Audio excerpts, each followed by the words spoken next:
ಜಾಸ್ತಿ ಸ್ಥಾನಗಳನ್ನು ಗಳಿಸಬೇಕಾಯ್ತು, ಆದರೂ 17 ಸ್ಥಾನ ಸೀಮಿತ ಆಗಿದೆ. ಸಂಪುಟದಲ್ಲಿ ಎಷ್ಟು ಸ್ಥಾನ ನಿರೀಕ್ಷೆ ಮಾಡ್ತೀರಿ ಸರ್? ಈ ಸ್ಥಾನಕ್ಕಿಂತ ಈಗ ನಮಗೆ ನರೇಂದ್ರ ಮೋದಿಯವರು ಮತ್ತೊಮ್ಮೆ ಪ್ರಧಾನಿ ಆಗ್ತಾರೆ ಅನ್ನೋ ಖುಷಿ ಇದೆ. ಕರ್ನಾಟಕದಿಂದ ಈ ಬಾರಿ ಭಾಳಷ್ಟು ಮಾಜಿ ಮುಖ್ಯಮಂತ್ರಿಗಳು ಗೆದ್ದಿದ್ದಾರೆ. 3 ಜನ ಮಾಜಿ ಮುಖ್ಯಮಂತ್ರಿಗಳು ಗೆದ್ದಿದ್ದಾರೆ.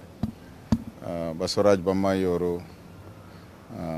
ನಮ್ಮ ಕುಮಾರಸ್ವಾಮಿಯವರು, ಜಗದೀಶ್ ಶೆಟ್ಟರ್ ಅವರು, ಅದೇ ರೀತಿ ಕೆಲವಾರು MP ಗಳು 4 ಬಾರಿ 5 ಬಾರಿ ಮತ್ತು ಜಿಗ್ಜೇನಿಯವರು 7 ಬಾರಿ ಗೆದ್ದಿದ್ದಾರೆ.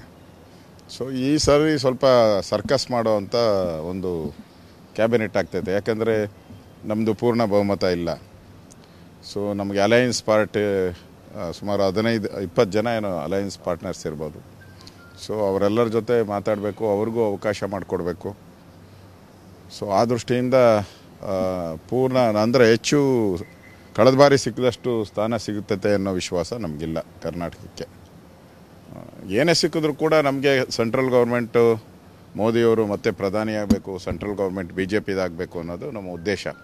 ಆ ದೃಷ್ಟಿಯಿಂದ ಯಾರಿಗಾನ ಮಂತ್ರಿ ಕೊಡಲಿ ಪರವಾಗಿಲ್ಲ. ಮಂತ್ರಿ ಕೊಡೋವಂಥದ್ರಲ್ಲಿ ಭಾಳಷ್ಟು ಜನ ಬೊಮ್ಮಾಯಿ ಇದ್ದಾರೆ, ನಮ್ಮ ಜೋಶಿಯವರು ಇದ್ದಾರೆ, ಕುಮಾರಸ್ವಾಮಿಯವರು ಎಲ್ಲ ಇದ್ದಾರೆ. ಯಾರು ಕೊಡ್ತಾರೋ ನಾವು ತೃಪ್ತಿ.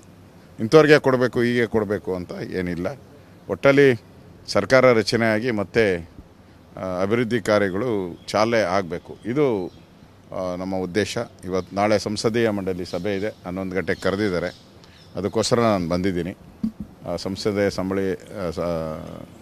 ಮೀಟಿಂಗಲ್ಲಿ ಏನಾಗ್ತೈತೆ ನೋಡ್ಕೊಂಡು ನಿಮ್ಮ ಜೊತೆ ಮತ್ತೆ ಅದರ ಬಗ್ಗೆ ನಾನು ಮಾತಾಡ್ತೀನಿ. ಅಜೆಂಡಾ ಏನಾದರೂ ಇದೆಯಾ ಸರ್ ನಾಳೆ ಮೀಟಿಂಗ್? ಇದು ಪ್ರಮುಖವಾಗಿರ್ತಕ್ಕಂಥದ್ದು ಇಲ್ಲ. ಅಜೆಂಡಾ ಅಂದರೆ ಮತ್ತೆ ನರೇಂದ್ರ ಮೋದಿಯವರನ್ನು ನಾಯಕರಾಗಿ ಸಂಸದೀಯ ಮಂಡಳಿ ಆಯ್ಕೆ ಮಾಡುವಂಥದ್ದು ಇರ್ಬೋದು, ಅಥವಾ ಬೇರೆ ಬೇರೆ ಪಾರ್ಟಿಯ ವಿಚಾರಗಳಿರ್ಬೋದು, ಪಾರ್ಟಿಯ ಮುಂದಿನ ಸಂಘಟನೆಗಳಿರಬೇಕು. ಮತ್ತು ಮುಂದೆ ಈ ವರ್ಷದಲ್ಲಿ ಮತ್ತೆ ಎಲೆಕ್ಷನ್ಸ್ ಬರ್ತಾಯಿದೆ. ಮಹಾರಾಷ್ಟ್ರ ಬೇರೆ ಬೇರೆ ಎಲೆಕ್ಷನ್ಸ್ ಬರ್ತಾಯಿದೆ.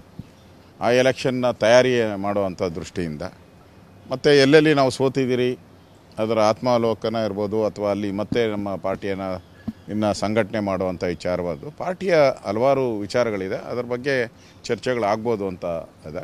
ಒಟ್ಟಾರೆ ನಮಗೆ ಖುಷಿ ತಂದಿರೋದು ಮತ್ತೊಮ್ಮೆ ನರೇಂದ್ರ ಮೋದಿ ಪ್ರಧಾನಿ ಆಗ್ತಾ ಇರೋದು. ಒಂದು ಸ್ಥಾನ ಕೇಳ್ತಿದೆ, ಅದ್ರ ಜೊತೆ ಕುಮಾರಸ್ವಾಮಿ ಅವರು ಮಂಜುನಾಥ್ ಅವ್ರಿಗೂ ಕೂಡ ಮಂತ್ರಿ ಪಟ್ಟಿಡಿದ್ದಾರೆ ಅನ್ನುವಂಥ ಇದುವರೆಗೂ ಆ ಥರದ್ದು ಯಾವುದೂ ಸುದ್ದಿ ಇಲ್ಲ. ಕುಮಾರಸ್ವಾಮಿಯವರು ಕೂಡ ನನಗೆ ಆತ್ಮೀಯ ಸ್ನೇಹಿತರು. ಆ ಥರದ್ದು ಯಾವುದೂ ಡಿಮ್ಯಾಂಡನ್ನು ಯಾರೂ ಇಟ್ಟಿಲ್ಲ ಅಂತ ಅನಿಸುತ್ತೆ JDSಯಿಂದ. ಸೊ ಮೋಸ್ಟ್ಲಿ ನಾಳೆ ಭೇಟಿ ಮಾಡ್ತೀನಿ ಅವರನ್ನು, ಇವತ್ತು ಅಥವಾ ನಾಳೆ ಭೇಟಿ ಮಾಡ್ತೀನಿ ಅವರನ್ನು. ಆ ಥರದ ಬೇಡಿಕೆ ಏನು ನನಗೇನು ಕಾಣಿಸಿಲ್ಲ. ಮಾಧ್ಯಮದಲ್ಲಿ ನಾನು ನೋಡಿದ್ದೀನಿ ಅಷ್ಟೇ.